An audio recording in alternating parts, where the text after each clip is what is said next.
Welcome to the Selling Show, where we unpack, repack, and break down exactly how top experts sell their ideas, their value, and their services. This is your host, David Newman, and you are in the right place if you want better clients, bigger deals, and higher fees.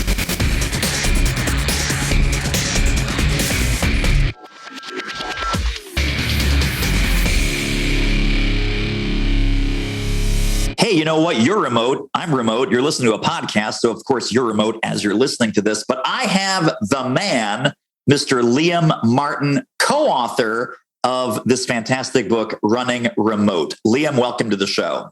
Thanks for having me, David. So excited to be here and hopefully to solve a lot of the problems that people have had over the last 2.5 years when everyone went remote. Well, I know you know this because you've built companies and you've had all kinds of success with remote teams, but certainly everyone else now is aware of the challenges of remote leadership, remote sales teams, remote clients. We're going to dig into all of that. But give us a little bit of the Liam Martin story, kind of what brought you to the work that you're doing today, and then what brought you to write the book, the Running Remote book. Sure. So where I really started is probably about almost 20 years back now. And I was at McGill University. I'm looking at my master's degree right now above the camera that I have pointing at me. And I was starting off in graduate school teaching a class. And I started my very first class. Most people know that first and second year graduate students generally teach first and second year undergraduate courses. So I started with 300 students, ended up with less than 200, and got the worst academic reviews in the history of the department. The department had been up for 136 years, and that was pretty bad. I remember walking into my supervisor's office and saying, I don't think I'm very good at this. And he said, no, you are not. And then I said, okay, so what do you think I should do? He said, you got to get pretty good at this teaching thing over the next 10 to 20 years before you actually get to do anything fun. So 6 weeks later, I threw a master's thesis under his door, and that actually started my first remote business, which was an online tutoring company. And I basically tutored students on pre-med prerequisites. For anyone that's really interested in getting paid lots of money in the university tutoring game, pre-med prerequisites are the place to be. But that created another problem for me because I had dozens of tutors throughout North America and Europe, but I was working 16, 17-hour days. And I actually ended up chipping one of my teeth and went to the dentist to be able to figure out what the fix was. And you get back, you got the big light on you. They've got those weird chairs that kind of are like what are those things called that literally those lazy boys, easy boys. I'm Canadian. Yes. I don't know the exact word. The old crazy recliner with the cup holders. Yeah. So I remember the dentist taking a look at my teeth, and the dentist gasped. And it's never a good idea when a health professional gasps when they look at you. He said, Liam, which tooth are you talking about? You've chipped literally all of your teeth. And he thought I had pancreatic cancer because we had taken x-rays the year before and my teeth were fine. But it was from me grinding my teeth at night from the stress. So he said, figure out something else to do or basically get out of entrepreneurship because you're not cut out for this. And that's where I really looked at refining how to do remote work. That was almost 16, 17 years ago. And past that point, I've built multiple companies and products, timedoctor.com, which is a time tracking tool for remote teams, staff.com, which is a time analytics tool for remote teams, and Running Remote, which is a conference on building and scaling remote teams. And I took the last 1.5 years off to basically write this book about pretty much what everyone got wrong with remote during the pandemic. Yeah. Wow. Well, let's start with some of the crazy mistakes. I mean, we've been, like you said, we're 2.5 years into this. You would think by now, either through osmosis or training or who knows what, people are better at it. They're not. And so what mistakes do you see with remote leadership, with building a culture through a remote workforce, even working with clients remotely? You know, we used to be in person. We used to be in meeting rooms and conference rooms and events and all of these things. Now our clients are paying us, in some cases, significant money, and they've never met us in person. Mm-hmm. So talk about some of the mistakes that we get wrong even still today. So I think the biggest one, and maybe you also get a lot of this too, David, is the most popular questions that I get are, should I use Zoom or Google Meet? Or should I use Slack or Microsoft Teams?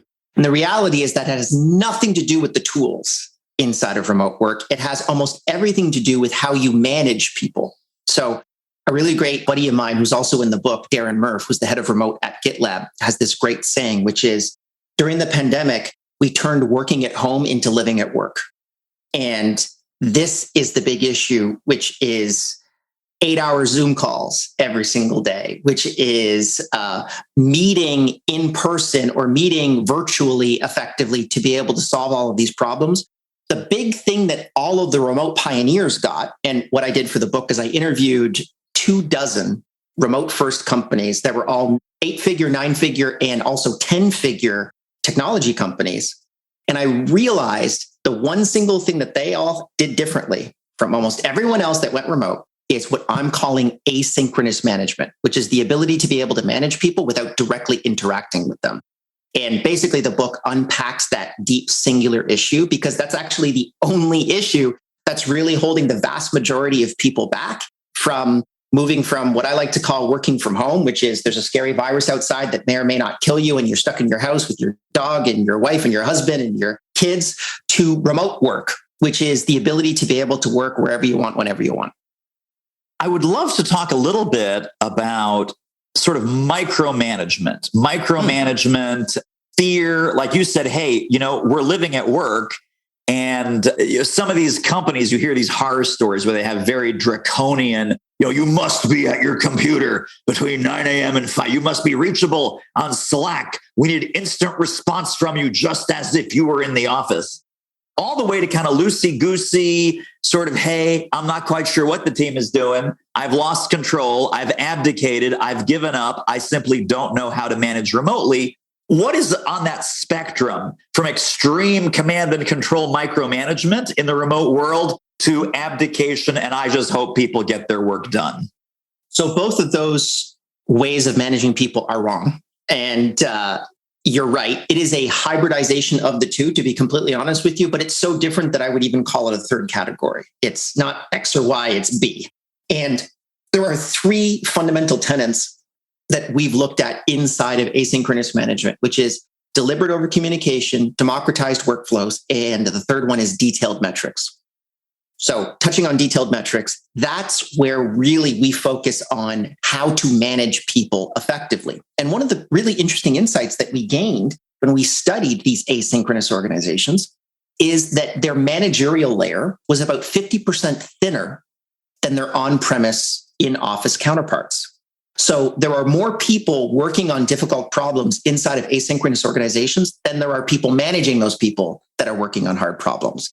This creates a feedback loop where you're effectively going to be more competitive in the market because you're going to have more people solving the problems of the company and innovating as opposed to reporting on that information. And the clear differentiator inside of these asynchronous organizations is the reporting aspect. You see, management in a on-premise synchronous organization is generally about 80% recording information and then communicating that information to your next level up. So David, you give me the metrics, I give my metrics to Suzanne, and then Suzanne gives them to John, and then John gives them to the boss. Inside of asynchronous organizations, everyone's quantifiable metrics, and everyone in the company has at least one quantifiable longitudinal metric that is available to everyone inside of the organization. They call it radical transparency, the ability for everyone to have the same informational advantage as the CEO. And then that reporting structure is automated. So the manager doesn't actually have to collect any of that information. It's collected automatically and presented automatically so that everyone knows what everyone else is doing, i.e., we know actually what your targets are and where you're going and whether you're going to succeed at them. But then more importantly, these managers can work on more difficult problems, the EQ side of the business. How are you doing? How can I help you get through this difficult part of your life? Is there someone else that's frustrating you inside of the organization? How can I help unblock you? These are the real things that unlock the real success of team members, not necessarily whether they're TI-83 reports are, coming in on time. Holy smokes, so much value in this episode. Listen, if you are loving what you're hearing, feel free to download, subscribe, tell a friend, leave a review on Apple Podcasts or wherever you're listening to The Selling Show. Now, back to the interview.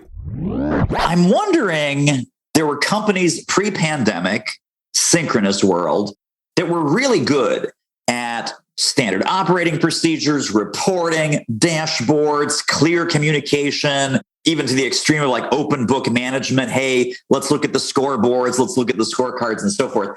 Is that something that companies were not that good at that previously? Is that part of the key of getting better in the remote first world?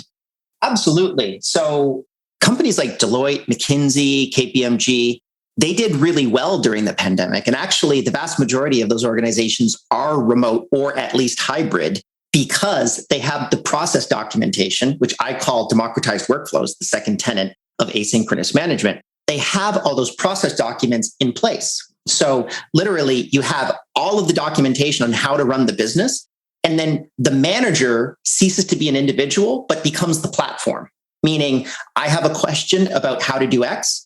I spend 3 minutes looking through our wiki to be able to figure out the solution. I don't necessarily go to my direct manager so that manager has more throughput to be able to manage more people effectively. And I'm also curious, Liam, how does this labor shortage, right? The war for talent, like, oh man, people are hard to find. They're hard to keep. Everyone that leaves your company probably is going to have 5 offers within 10 days because there is such a crunch for really good, smart people. Tell me a little bit about hiring. What is today's workforce looking for as far as flexibility and freedom and autonomy? And what role does that play in the sort of hiring and onboarding process? Well, the good and bad news is that the genie's out of the bottle. So in February of 2020, 4% of the US workforce was working remotely. And by March, that was 45% of the US workforce. We're currently sitting around 33% of the US workforce working remotely, which is about 2 years and change later. And the interesting phenomenon is that number is starting to go back up again. So we've effectively hit remote compression bottom, and we're moving back up in the other direction. So there are a lot of tech companies now, particularly, that are really adopting remote work at scale and are saying, I'm going to do this in a premeditated way, as opposed to something that was just kind of an emergency state.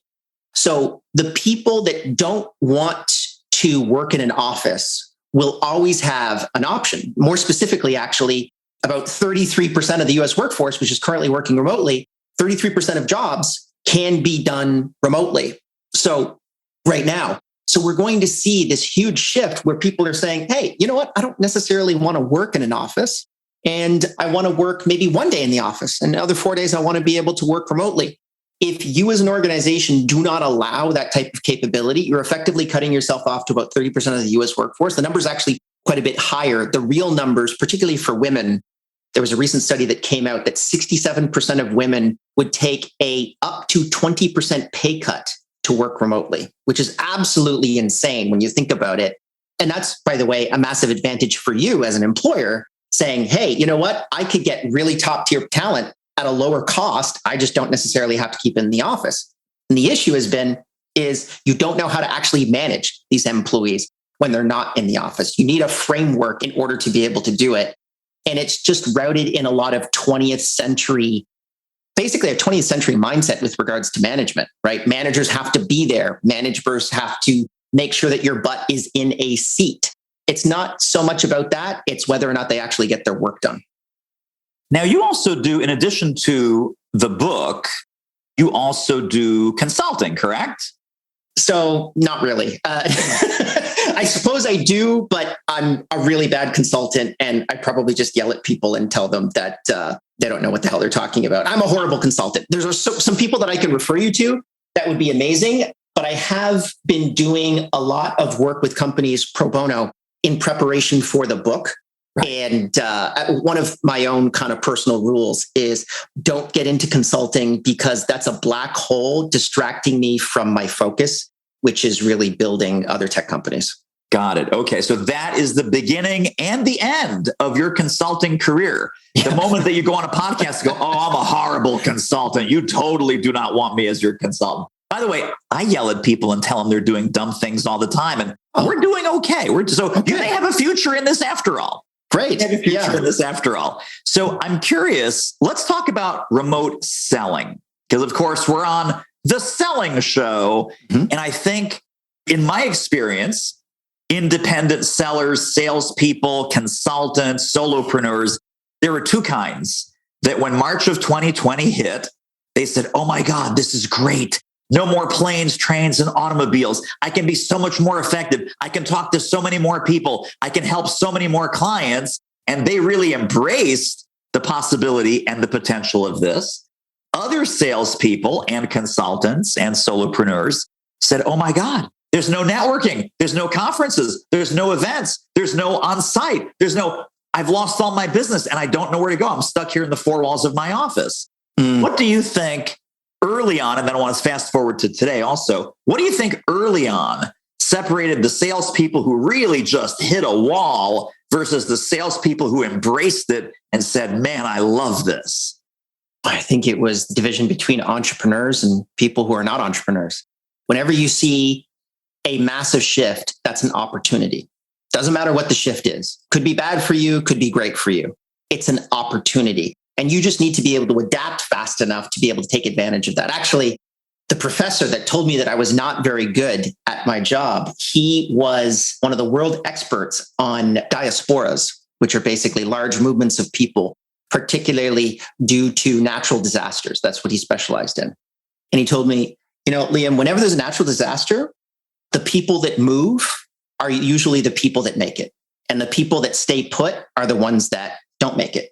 And I've thought about that. And that piece of advice has rung true over the decades for me, that it's really important whenever there's a large shift to see it as an opportunity, regardless of whether it impacts you personally or not, because that opportunity is how you can pivot yourself into, I know for me, as an example, when we went from 4% to 45% of the US workforce working remotely, and I had already invested the last 15 plus years of my life into remote work. Our mission statement as a company is we're trying to empower the world's transition towards remote work.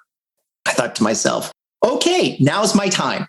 Now's the time that I'm going to be working 60-hour days every day until, this opportunity does not necessarily present itself anymore. And here I am still working.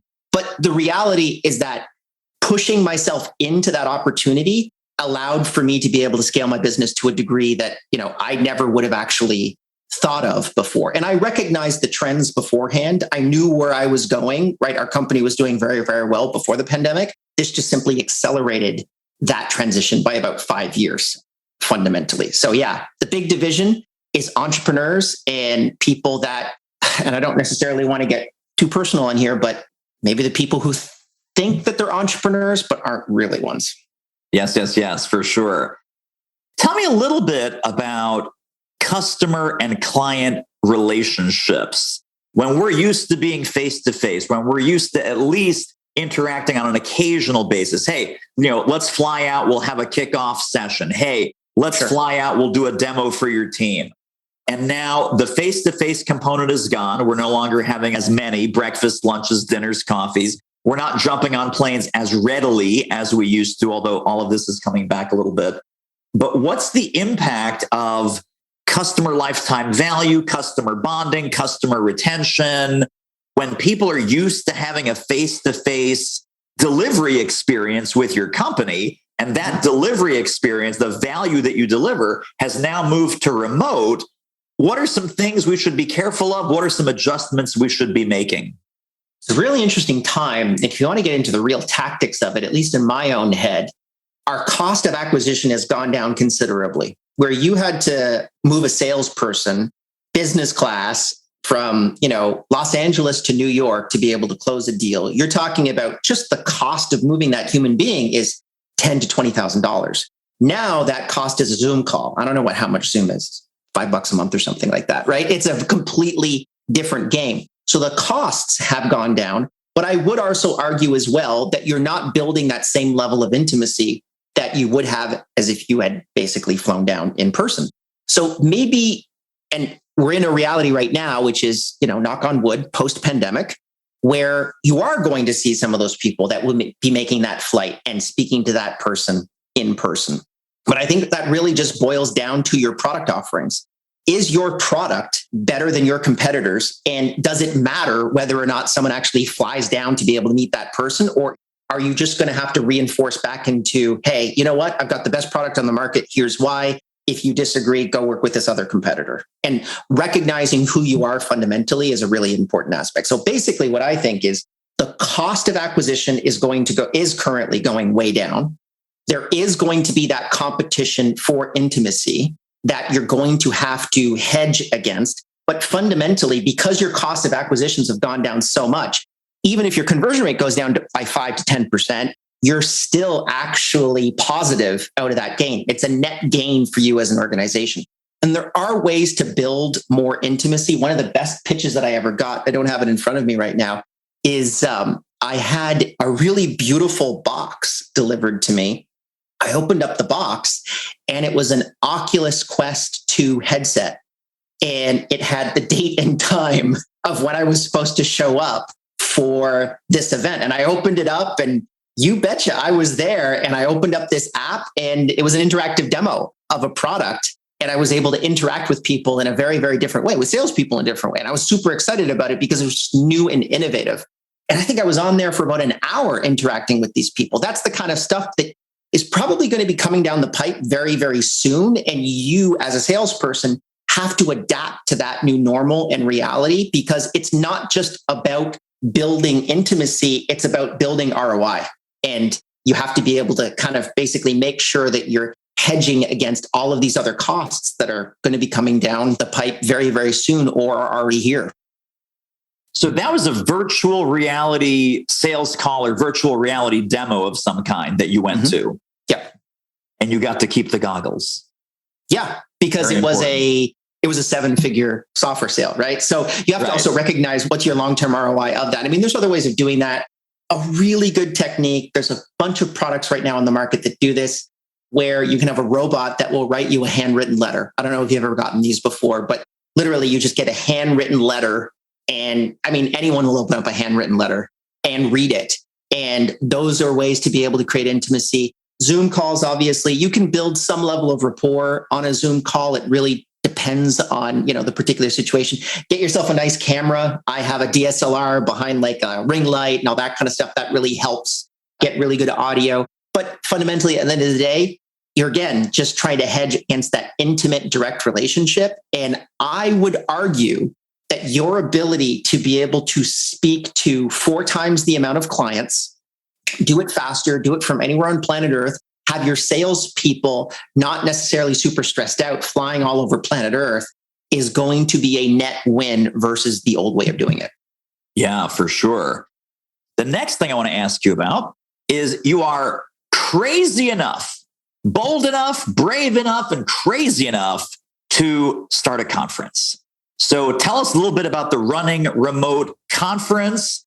What is that? Where is that? When is that? How is that? Is that virtual? Is that remote? Is that in person? Is there a hybrid component? And then what made you crazy enough to get into the conference business? Sure. So that was back in 2018. We ran the first one, and I had a ready, fire, aim mentality. So again, this goes back to entrepreneurship. I booked a venue. So I don't know if you're aware of or you understand the Pareto principle, but a component of the Pareto principle is that the size of a task expands into the time that you give it to complete it. So sure. I literally was like, listen, I'm going to run a conference in 6 months. I've booked $100,000 venue. So therefore, I'm either going to lose $100,000 or I'm going to have an event, right? Like one of those two things is going to happen. And built a small team around that, put it together. And I said to myself, listen, we're trying to get to 500 people, 1,000 people, 2,000 people as an organization that's remote. And in 2018, there was very little information about building and scaling serious remote companies. There was a lot of information on getting a virtual assistant or building very small teams or being a digital nomad, but there was nothing on building a serious multi-billion-dollar technology company remote. So I said, at least we'll get a lot more information. And if we can hire 10% more efficiently by going to this conference and consuming all this information, then it's a net win for us. We ended up actually making 44 grand at that first conference, which was great. It was about 250 people. The next one was about 700 people. And then the third one was supposed to launch in April of 2020. And everyone knows what happened in March of 2020. And more importantly, for anyone that doesn't really understand the conference game, when you run a conference like that, all your cash has to be into your caterer, to your venue. You have to book flights. You have to have a room block, right? All of these costs are already costed in 6 months before the event even starts. So we were in a really bad situation where we had hundreds of thousands of dollars stuck running this event, and we couldn't actually get that money back. But again, talking about very quickly moving, we pivoted almost immediately into a virtual conference. We actually ran the largest virtual conference on Hopin, which is the largest platform for virtual conferences at that time. We almost broke their entire system. I think we had 6,000 attendees that ended up coming because everyone wanted to learn about remote work. And we ran 4 more of those virtually with various levels of success. To be honest with you, I really saw the virtual event meeting kind of conference industry drop off almost exponentially as we were moving through the 2 years of COVID. People basically just got tired of it. And then just recently, about a month ago, we ran our first hybrid event. So we ran an in-person event with a virtual event back end. And that was relatively successful. Again, it's very difficult with this transition back to COVID. I mean, we had 6 speakers as an example that ended up testing positive for COVID 48 hours before the event, and we had to reschedule. But really, I think that we're going to see a future where the majority of events are in person, and there's going to be probably about 20%, 30% of your revenue that's going to be coming from the virtual side. So I think the hybrid events will continue on, but it's very, very difficult, to your point, to be able to sell $100,000, $500,000, $1 million worth of product or services to someone when you are on Zoom at a conference. It's a lot easier to be able to do it in physical spaces and at events. And I think that we're probably going to see events roar back. And we already are actually seeing that this summer. And we'll probably be right back to where we were before about a year from now. I'm curious about your sponsors, Liam. When you started out, I'm imagining that there was a small number of sponsors and then bigger still. Tell me about taking the temperature of the sponsors in that April 2020, where it's like, oh, I'm guessing you have to cancel the event. Oh, well, no, I guess it's not happening. Can we have our money back? It's like, no. It's happening bigger and better than ever before. In fact, you should be glad that your sponsorship isn't more expensive now because we're reaching so many more people. What was the sponsor mindset for your events as this evolved? We almost run this conference like an NGO, although we are turning a profit. But the first thing that we did is we spoke to our sponsors and we spoke to our attendees, and we said, we've got to cancel the event, and anyone that wants their money back can get it back right now. And I think that's probably the first thing that you should do. By offering that up front, it creates an environment of reciprocity where we had only one sponsor ask for their money back out of the 17 that I think we're sponsoring. And maybe we had 7 people that asked for a refund ticket-wise, which was maybe 5% of the people that we had collected tickets for up to that point. Yeah. So by first of all saying, hey, it's not going to happen, anyone that needs to get their money back, we're going to give you your money back, is actually counterintuitively going to result in a lot less refunds for you as an organization. Yeah. And all of them basically just pushed themselves forward to another virtual event. Or for people that didn't want to go back to virtual, they said, hey, well, once you have a physical event, we'll be more than excited to be able to have you at another physical event. And again, like March of 2020, no one knew what the heck was going to happen. A lot of people thought this was going to be like 3 months.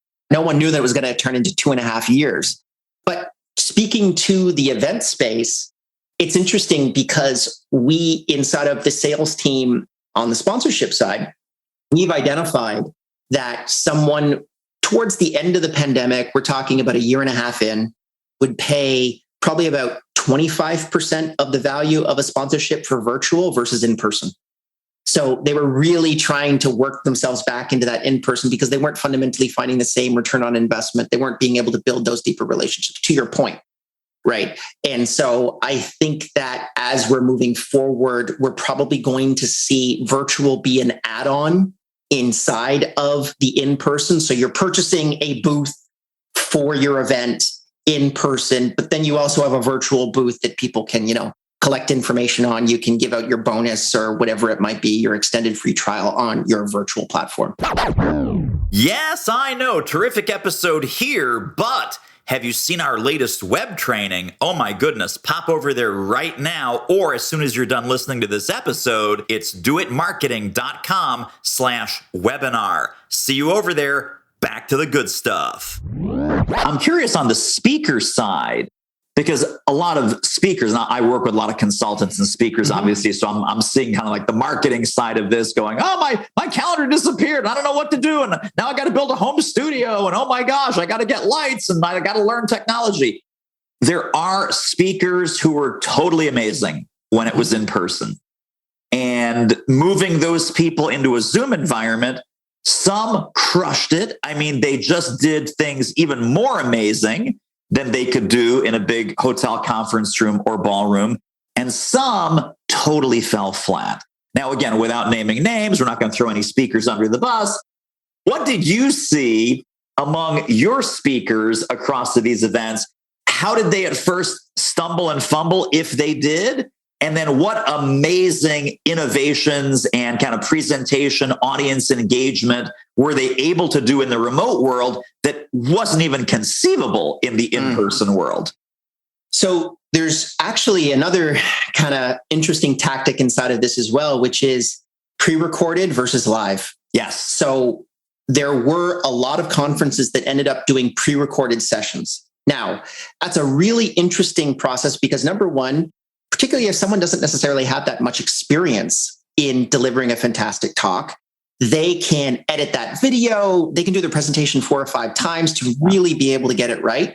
However, at least for the data that we were collecting from attendees were really unhappy about not having a live event. They said, well, why don't I just go to YouTube and watch the YouTube video later at 2x speed, right? I really want to be able to ask the questions of the speaker live. And so we recognized that very early on, and we moved entirely to live events. And the advantage for some people was they were able to take people right inside of their particular interfaces or environments. One example that's popping out to me is a company called Mural, which is a whiteboarding tool. And they actually were doing their video presentation. They sent out a Mural link so that everyone could get access to their Mural whiteboard in which they were doing their live demo as well. And they were really giving a fantastic presentation on the slide side. So they had these 3 different views that people could interact with, and you could get very, very deep into those questions, even in the context of like providing live polls right on their Mural board. And the other great advantage is this shows off the product in such a unique way to those prospective customers that they ended up making a lot of money from those particular presentations. There are some people that ended up not necessarily doing so well. I would say the first thing that people should really look at is get themselves a proper video and audio setup. And more importantly, get better audio than video. Get a microphone. I'm on a Blue Yeti microphone right now. It's pretty good. Even if you have AirPods, it's really important. The quality of the audio to be clearly heard is sometimes more important than the video. But if you can afford it, go for a DSLR. I have a DSLR with a 50 millimeter lens that I'm looking at right now, which creates a really interesting cinematic look that makes people look a lot more clean than they usually are. And then I put it behind a teleprompter. So the vast majority of the time, I'm literally just basically during webinars, knocking off a teleprompter based off the slides that I'm communicating. And it's very, very easy for me to be able to basically stay. I mean, it's actually even easier to be able to stay on script than it would be at an in-person event, because those in-person events, you've got to memorize those scripts. But with a teleprompter, I can have a different script every single time. Right, exactly. It's amazing that you've been reading this whole time, Liam. I mean, that's really impressive. Thank you so much. Yeah, I mean, we make this sound incredibly spontaneous and friendly, but dude, you are hitting all the marks. Very impressive. Awesome. Very impressive. Well, I'm curious, who would you love to pick up a copy of the Running Remote book? Who did you write it for? Who's your spirit animal? Who needs this information ASAP? So there's three groups of people. There are people that are currently remote right now, and they're what I like to call remote at gunpoint, meaning they got in an emergency situation where they just transitioned their company to remote, and they never really thought about how to do it from a managerial perspective. And I know that probably if someone's listening to this right now, they're thinking, oh, no, we have Zoom calls and all that kind of stuff. I'll give you some context. I do 2 hours of Zoom calls with our team of almost 200 people per week. So I am able to actually work on deep work, which my friend Cal Newport has a fantastic book on the subject, also called Deep Work, that allows everyone to be able to really focus on solving hard problems inside of the business. Real remote work is not 8-hour Zoom days. Real remote work is the ability to be able to really kind of achieve great things in your work without necessarily getting distracted by other people. So that's the core thesis that I wanted to be able to communicate to people that have been currently working remote right now and not necessarily getting it. The second group of people are people that went remote and then went back to the office because they couldn't actually figure it out. Even if you're never going to go back to the office, you should read this book to be able to figure out where you went wrong. And then the third group, which is actually the most kind of interesting counterintuitive group, is the people that went hybrid. So about 65% of the workforce inside of that 33% that I mentioned are hybrid, meaning they're working 1 to 2 days a week in the office and they're working 3 to 4 days outside of the office. This is actually the group that I'm most concerned about because I think they have the highest chance of failure out of the fully remote group and the people that are back in the office. And asynchronous management will allow them to be able to actually transition everyone towards success. I think we're probably going to see a lot of very unhappy people in the next 6 to 18 months due to hybrid work agreements, and I want to be able to stop it. Wow. Really, really good. Well, Liam, I always like to end with kind of a big macro level concept. And if folks were to take one big idea, one core philosophy from our conversation today, what would you hope that core takeaway might be? Remote work is actually more about asynchronous work than it is about working from home. It's a different way to be able to manage people. The first chapter of the book, we talk with a company called GitLab, which is a multi-thousand seat organization that's valued at $80 billion right now. And the guy that runs it, he has a really great concept, which is asynchronous management is really like a horse and buggy versus a Model T moment. I don't know if you know this, but the largest population of horses in history was in 1915, which is also the first year that the first Model T rolled off the production line. So I think we're seeing a complete shift in the way that work is done. And my perception is within the next 10 years, it will be more about asynchronous management than it will necessarily be about remote work. So you have to recognize this methodology of building and scaling remote teams that doesn't actually need to apply to an office in order to be competitive over the next decade. Yeah. Wow. Really powerful. Really powerful. So goodbye, horsies. They're gone. They're starting to declare. I mean, still be around, but not in the numbers that they used to be, right? I love horses, but at the end of the day, I much prefer my Jetta. It's a lot easier to be able to get around. Doesn't poop anywhere near as much. There you go. And that's the lesson, my friends. That's the lesson. Well, Liam, I know that you have some downloads, some resources, some links, some takeaways. We're going to link all of those up directly under this episode at thesellingshow.com. But tell people where to go. What can they get? How can they get their hands on some of the resources and, of course, the book itself? Sure. So if you go to runningremote.com/book, you'll actually get all of our process documents that we have internally inside of our organization. The kind of crash course for remote work is I tell everyone to take one afternoon to write off a 5-page document saying, how do I do my job? And we have 40 examples of different jobs right there. So you can grab them and edit them for your own purposes. You can check it out there. And then outside of that, if you can't afford the conference or the book, go to our YouTube channel, youtube.com/runningremote. We put up all of our talks for free. So if you want a master's degree in how to build and scale remote teams, it's on that YouTube channel. And the conference website is? runningremote.com. Oh, come on. That's too easy. That is too easy. I love alliteration. Right. I call almost all of the URLs that I try to go after, I get alliteration in there because it's so easy for people to remember that stuff. Yes, it's got a nice hook. It's got a nice hook and it sticks and it works. Totally fantastic. Well, Liam Martin, you're a rock star. I appreciate you. Thank you for sharing your wisdom with us today. Thanks for having me. And that wraps up another episode of The Selling Show. Hey, tell you what, if you like us, rate us and review us on Apple Podcasts, subscribe, tell a friend, go grab the notes and downloads and extras at thesellingshow.com. See you next time.